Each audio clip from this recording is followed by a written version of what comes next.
Frozen पोळी फ्रीजमध्ये खूप दिवस टिकणारी ती का केली ना ते आधी सांगते. आमच्या शेजारी एक आजी राहतात आणि त्यांना नेहमी मी काहीतरी एवढं तेवढं देत असते.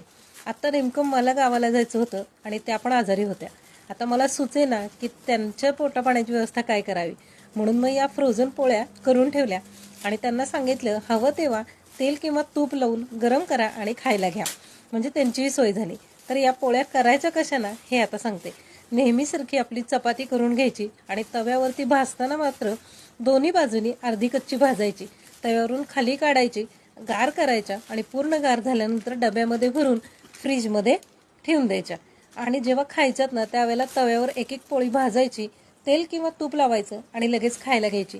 त्या आजींची सोय झाली आणि मलाही समाधान मिळालं, म्हणून म्हटलं हा व्हिडिओ तुमच्यासोबत शेअर करावा. आवडला ना तर नक्की फॉलो करा आणि लाईक करा.